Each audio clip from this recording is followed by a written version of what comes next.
warahmatullahi wabarakatuh. Perkenalkan, nama saya Aditya Indiani. Saya mahasiswi dari jurusan Bimbingan dan Konseling Fakultas Keguruan dan Ilmu Pendidikan Universitas Sultan Ageng Tirtayasa. Nah, dalam video ini saya akan menjelaskan materi mengenai bimbingan dan konseling karir di SMA. Nah, sebelum saya masuk ke dalam pembahasan berikutnya, dalam poin-poinnya, saya akan menjelaskan sedikit mengenai karir di SMA. Nah, jadi di sini karir merupakan serangkaian urutan ataupun pekerjaan-pekerjaan atau okupasi-okupasi pokok dan utama yang dilaksanakan atau dijabat seseorang sepanjang kehidupannya. Nah, selain itu juga dapat dikatakan bahwa karir seseorang itu terlambang pada urutan yang jabatan-jabatan utamanya ditekuni seseorang selama hidupnya. Jadi karir itu berjalan sepanjang umur hidupnya dan kita jalani juga.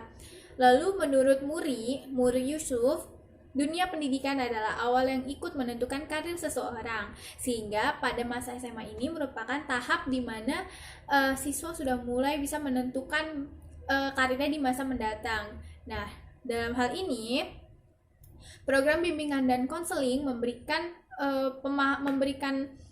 pemahaman karir kepada siswa di SMA agar dapat mempersiapkan karirnya di masa depan dan juga memperkenalkan beberapa pekerjaan yang nantinya dapat memberikan kesadaran pada siswa akan pentingnya meniti karir di masa depan, seperti itu. Oke, kita masuk ke poin-poinnya ya, poin-poin pembahasannya. Poin yang pertama yaitu mengenai karakteristik karir di SMA. Nah, di sini ada slide ya menampilkan nih.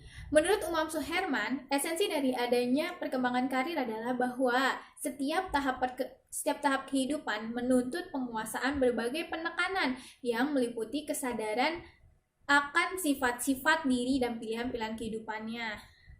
Sedangkan menurut Muri Yusuf, pemberian informasi karir itu pada siswa SMA atau sekolah menengah atas lainnya dilakukan dengan eksplorasi berbagai jenis pekerjaan sesuai dengan tahap perkembangannya. Dan bagi siswa sekolah menengah atas ini atau siswa SMA, fungsi informasi karir adalah sebagai persiapan untuk memilih pekerjaan. Seperti itu. Nah, di slide ini ada tabel karakteristik perkembangan karir remaja. Ada aspek dan indikator, 3 aspek. Dan juga masing-masing memiliki beberapa indikatornya. Aspek yang pertama yaitu pengetahuan diri. Indikatornya terdiri dari memperoleh pengetahuan tentang pentingnya konsep perkembangan karir. Lalu yang kedua, mengembangkan keterampilan untuk berinteraksi dengan orang lain. Yang ketiga, mengembangkan kesadaran tentang pentingnya emosional dan fisik dalam pengambilan keputusan karir. Jadi dalam pengambilan keputusan karir, fisik dan emosional pun memiliki pengaruh. Aspek yang kedua yaitu pengembangan pendidikan kejuruan. Nah, indikator yang pertama yaitu mengembangkan kesadaran tentang pentingnya prestasi pendidikan untuk melihat peluang karir. Nah, di sini penting sekali pendidikan untuk menunjang karir kita. Contoh, ketika kita ingin bercita-cita menjadi seorang dokter.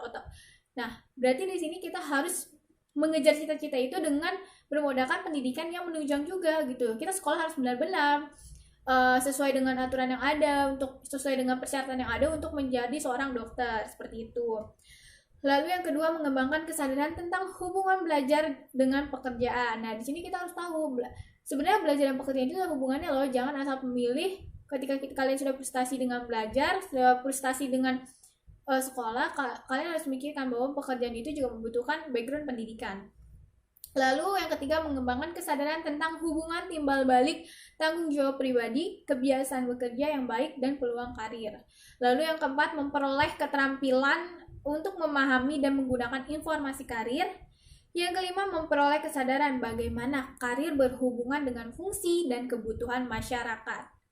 Aspek yang ketiga, yang terakhir ialah perencanaan dan eksplorasi karir.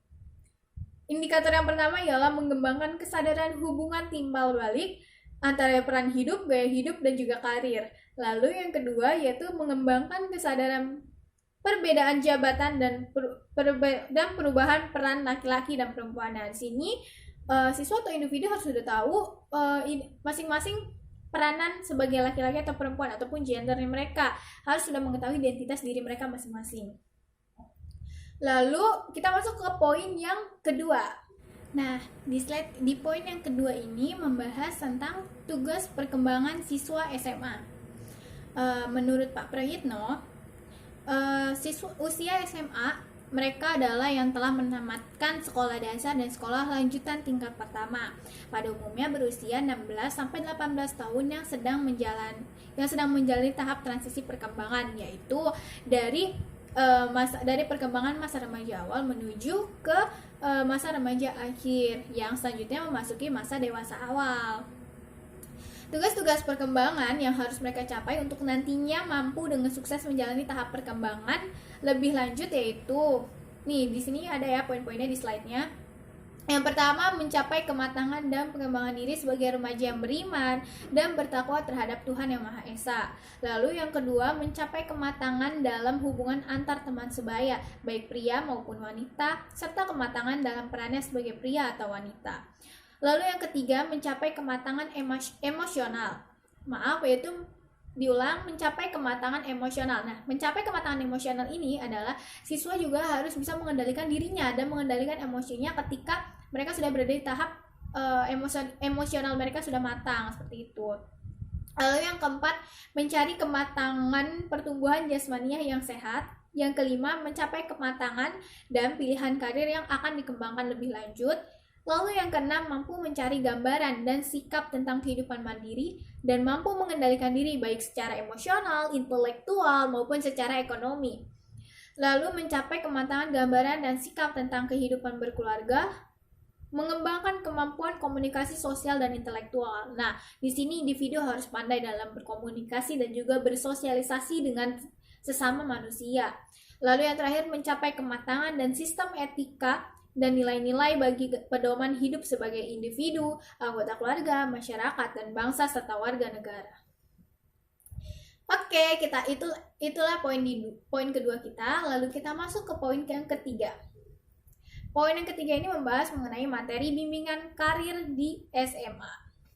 Menurut Syara, menjelaskan bahwa komponen dan kompetensi yang akan diberikan kepada siswa SMA meliputi yang pertama, identifikasi pendidikan dan keterampilan yang dimiliki untuk memilih karir yang sesuai dengan bidangnya atau yang diminati. Nah, di sini penting sekali kita harus mengidentifikasi jenis pendidikan apa yang nantinya akan menunjang keterampilan kita untuk meniti karir di masa depan. Lalu yang kedua, pengenalan dampak-dampak dari pilihan-pilihan karir yang dibuat. Nah, kita juga harus tahu ketika kita memilih karir A, dampak apa yang akan kita dapatkan, seperti itu. Lalu yang ketiga, mengembangkan keterampilan yang dimiliki untuk membuat rencana karir. Nah, di sini penting juga kita perlu mengembangkan keterampilan kita. Semisal saya ingin menjadi seorang chef atau tukang koki, maka saya perlu mengembangkan keterampilan saya, seperti itu. Lalu yang kelima, membuat keputusan terhadap pilihan karirnya. Penting sekali bagi kita untuk mengambil keputusan terlebih untuk masa depan kita sendiri, gitu. Lalu yang keenam, memahami bahwa perkembangan karir merupakan suatu proses yang harus dijalani seumur hidup. Lalu kita masuk ke poin yang keempat. Poin keempat ini membahas mengenai tujuan bimbingan dan konseling karir di SMA. Nah, tujuannya sendiri termuat dalam APKIN. Yang pertama, memiliki pemahaman diri yang terdiri dari kemampuan, minat, dan kepribadian yang terkait dengan pekerjaan. Nah, kalau kita ingin tahu kemampuan kita seperti minat kita atau kepribadian kita, nah kita bisa tuh dengan seperti melakukan tes intelijensi ataupun tes minat bakat, atau juga bisa menggunakan tes kepribadian, seperti itu. Lalu yang kedua, memiliki pengetahuan mengenai dunia kerja dan informasi karir yang menunjang kematangan kompetensi karir. Sudah jelas ya seperti ini. Lalu yang ketiga, memiliki sikap positif terhadap dunia kerja. Penting juga bagi kita untuk harus bersikap positif. Lalu yang keempat, memahami relevansi kompetensi belajar, kemampuan menguasai pelajaran dengan persyaratan keahlian atau keterampilan bidang pekerjaan yang menjadi cita-cita karirnya untuk di masa mendatang. Lalu yang kelima, memiliki kemampuan untuk membentuk karir. Nah, ini juga penting, kita harus memiliki kemampuan untuk membentuk identitas karir kita. Lalu yang keenam, memiliki kemampuan merencanakan masa depan. Yang ketujuh, dapat membentuk pola-pola karir, yaitu kecenderungan arah karir. Mau kemana arah karir kita, seperti itu. Lalu yang kedelapan, mengenal keterampilan, kemampuan, dan minat. Ini sama seperti poin yang pertama ya, hampir sama dengan poin yang pertama. Lalu memiliki kemampuan atau kematangan untuk mengambil keputusan karir. Nah, seperti itu. Penting bagi kita untuk mengambil keputusan. Dan sampailah kita di poin yang terakhir. Poin yang terakhir ini seperti poin bonus ya. Di sini karakteristik perkembangan karir siswa SMA jika dikaitkan atau dihubungkan dengan teori super. Nah, kenapa saya mengambil teori super? Karena di teori super ini terdapat konsep life stage. Maaf kalau salah penyebutan ya. Life stage. Nah, life stage ini juga berhubungan dengan tugas dan perkembangan pada remaja yang juga dialami oleh siswa SMA.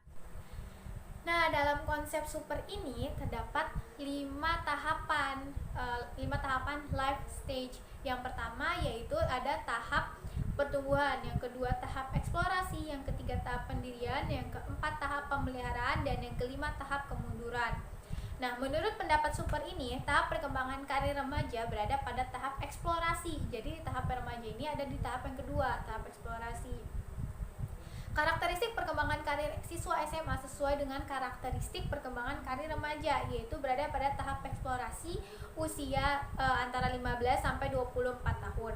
Tahap eksplorasi ini ditandai dengan mulai melakukan penilaian diri atau self-examination, mencoba berbagai peranan serta melakukan penjelajahan pekerjaan atau jabatan baik di sekolah atau bisa juga seperti kayak magang.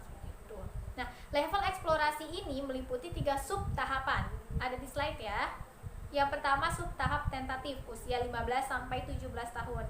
Karakteristiknya ini ditandai dengan aspek-aspek kebutuhan, minat, kapasitas, nilai-nilai dan kesempatan secara menyeluruh. Pilihan pada masa tentatif ini juga mulai diusahakan untuk keluar dari fantasi, baik melalui diskusi, bekerja maupun aktivitas lainnya. Berdasarkan penjelasan tersebut, perkembangan karir ini pada tahap tentatif ini dapat dimaknai sebagai kristalisasi preferensi karir. Lalu yang kedua, sub tahap transisi, yaitu usia 18 sampai 21 tahun.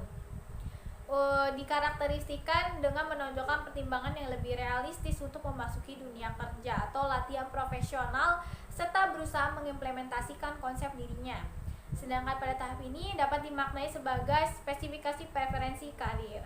Lalu yang ketiga itu sub tahap mencoba, trial, dengan sedikit komitmen. Usianya sekitar 22 sampai 24 tahun, dikarakteristikan dengan mulai ditemukannya lahan atau lapangan pekerjaan yang dipandang cocok serta sesuai dengan minat ataupun keterampilannya. Seperti itu. Itulah tadi pembahasan mengenai poin-poin yang ada dalam materi bimbingan dan konseling karir di SMA.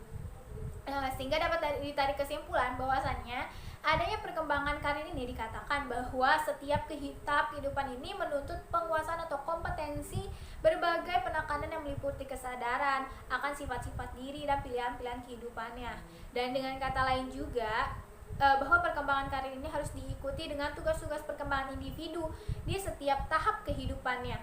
Dengan pemberian informasi karir akan menimbulkan kesadaran bagi diri siswa akan pentingnya wawasan mengenai pekerjaan dan perencanaan karir untuk masa depannya kelak.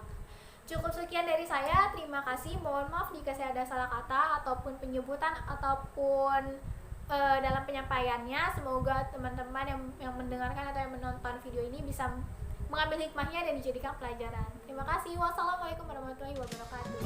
Jangan lupa komen, like, dan subscribe, dan jangan lupa share ya.